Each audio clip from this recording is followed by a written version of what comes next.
Arkadaşlar selam, ne habersiniz? Bugün sizlerle bir üniversite anımı paylaşmak istiyorum. Biliyorsunuz bu hafta üniversiteler açıldı. Pek çok kişi ilk defa üniversiteye başlıyor.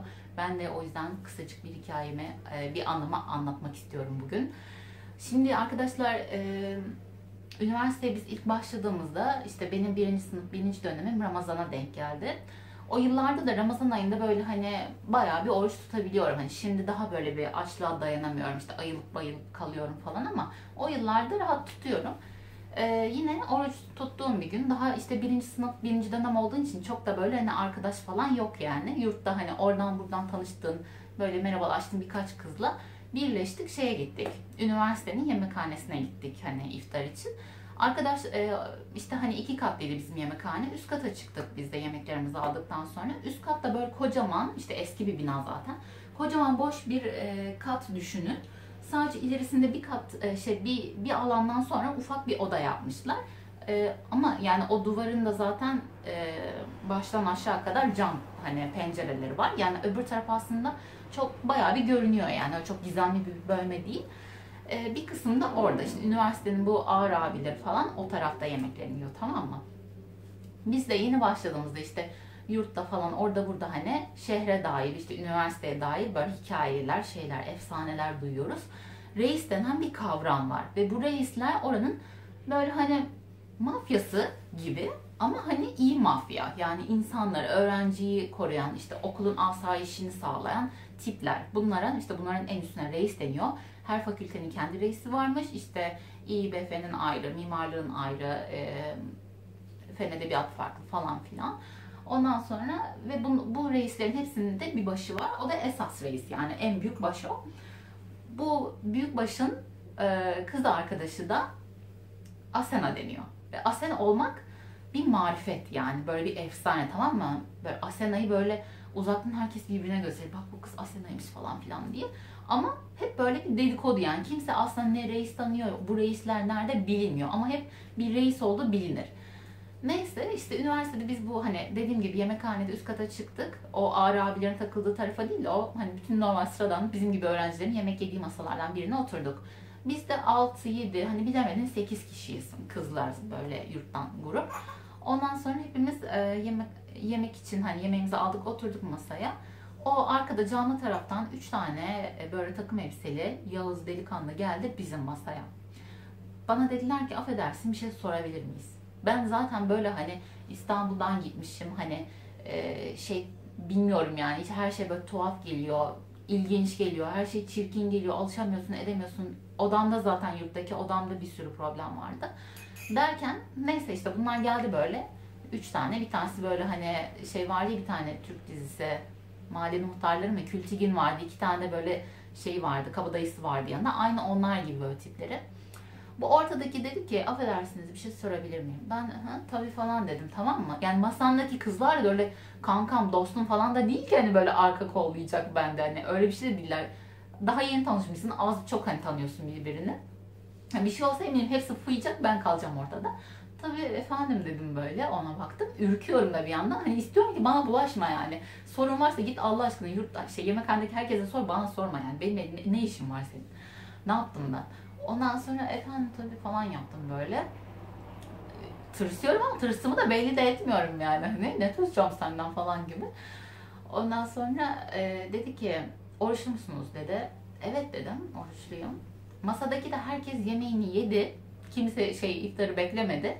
Herkes iftarı bekliyor muydu yemekhanede? Hayır aslında, ama yiyen de ezanı beklemeden yiyen de aslında azdı. Gerçekten çok az kişi, tek tük kişi yiyordu ama vardı yani başka masalarda da. Bizim masada da bir tek oruçlu ben varım. Ondan sonra işte bunlar dedi ki, masadakilere bakarak dediler ki işte hepinize yazıklar olsun dedi. Yaptığınız çok ayıp bir şey dedi. Bu kız burada aç ve ezanı bekliyor. Hepimiz burada, dedi ki ben kalp ameliyatı oldum dedi. Pil mi takılı dedi, bir şey takılı dedi. İşte şöyle hastalığım var, ameliyat oldum falan filan böyle saydı. O anda da böyle ürktüğüm, böyle aman ne çirkin falan yaptığım reis bir anda böyle bir vah yavrum yazık moduna düştüm yani. yazık yani, sonuçta ameliyatlara falan girmiş, kalp diyor, bir şey diyor, ne bileyim yani, en önemli organ hani. Böyle bir merhamete büründüm hani o anda da, bir şey de diyemedim. Kızların hepsi de sustular yani, hani bir şey diyemediler. Üçü birden dikilmiş yani, takım elbiseli falan ve böyle yürüyen tipler yani, hani böyle kabadayılar. Ondan sonra işte detone oldum. Çok pardon. Ondan sonra işte böyle hani bir güzel fırça kaydılar bizim kızlara. Beni de böyle nasıl övüyorlar, hani helal olsun sen, hani bu kadar insan masanda yemesine rağmen sen kendini tuttun bilmem ne. Sen bundan sonra bizimlesin. Bir ihtiyacın olursa, bir sıkıntın olursa kimseye gitmiyorsun, bize geliyorsun falan filan, böyle bayağı böyle bir raconvari konuşmalar geçti orada. Ben de ha tamam falan, teşekkür ederim falan filan yapıyorum böyle. Gitsinler artık diye. Çünkü garip bir ortam oldu yani, masadaki herkes rezil edildi. Ben övüldüm sadece ezanı beklediğim için, yani yaptığım bu. Ondan sonra bu üçü bana taktı. Üniversitede adım yurtta o kızlar sayesinde sağ olsunlar adım Asena'ya çıktı. Bunlar dedi ki sen Asena mı oldun şimdi? Ama şöyle dedi, seni kollayacağız, sen bizdensin falan dedi. Artık sen Asena'sın kızım dedi.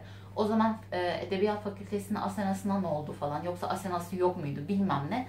Böyle muhabbet dönüyor yani, tamam mı? Sürekli ya bana öyle bir şey demedi, Asena falan değilim ben, kimsenin Asena'sı olmam. Çünkü Asena olmak, şöyle şeyler söylüyorlar işte, hani dedikodular yine. Bu reis falan böyle hani meydanda ya da üniversitede, kampüste bir yerde seni kafede mafede gördüğünde gelip masana diyormuş ki bundan sonra sen Asena'sın. Akşam 8'den sonra benimle takılacaksın diyormuş. Gidiyormuş. Tamam mı? Sen artık onun Asena'sısın yani, sen yani onun kız arkadaşısın falan filan böyle. Ama aslında kızlar yurdunda da Asena böyle havalı falan bir şeymiş yani, marifet işte. Tuhaf dedikodular yani. Bilmiyorum ne kadarı gerçek. Hala anlamadım, çözemedim o olayı. İlgilenmiyorduk da. Ondan sonra işte bu karşı komşum da beni izliyor şu an. Muhtemelen Douglas'la konuştuğumu sanıyor. O yüzden gülümsüyor böyle. Yüzünde çok tontik bir gülümseme var. Neyse arkadaşlar.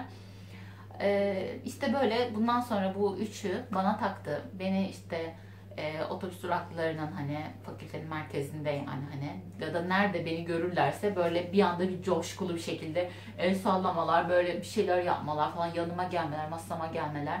O zaten onlar takım elbiselerle böyle bir grup olarak geziyorlar. Senin masana geldi mi bütün hani kafedeki gözler sana çevriliyor yani, ne oluyor orada falan oluyor. Aslında böyle hani iyi niyetli, çok böyle hani temiz saf niyetli çocuklardı hani. Ama hani orada takım elbiseli ve grup halinde dolaşınca da ürkütüyor insanları yani. Ve bunlar sürekli benim peşimde yani, peşimde değillerdi de hani beni nerede görseler böyle bir sahip çıkma şeyine büründüler, tamam mı? Tek yaptığım oruç tutmakta hani, sıradan bir günde.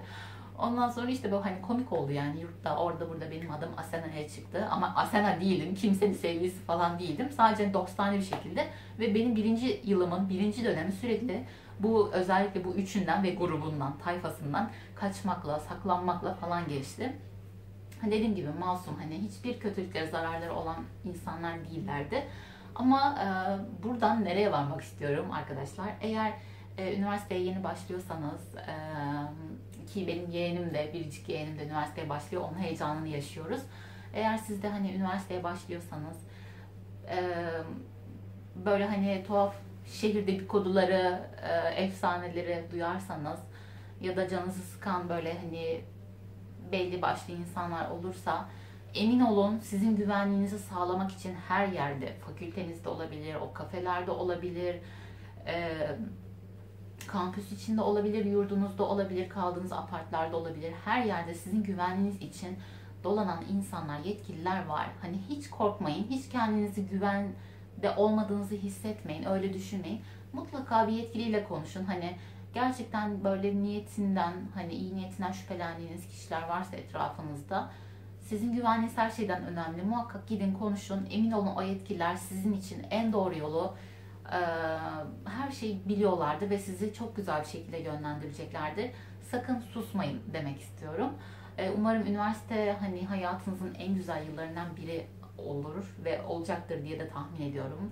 Hayatınızın en güzel yılları olacak bence. Umarım hani hep güzel anılar biriktirerek geçirirsiniz bu yıllarınızı ve hani derslerinize de çalışarak, tabii ki geleceğe yatırım olması açısından. Umarım çok güzel geçer. Her şey hayırlı olur hakkınızda. Anlatacaklarım bu kadar. Başka bir videoda tekrar görüşmek üzere arkadaşlar. İzlediğiniz için de çok teşekkür ediyorum. Bugün biraz böyle çok eskiye, maziye gitti bu video. Umarım sıkılmamışsınızdır. Tekrar teşekkürler izlediğiniz için. Başka bir videoda görüşmek üzere arkadaşlar. Hoşça kalın.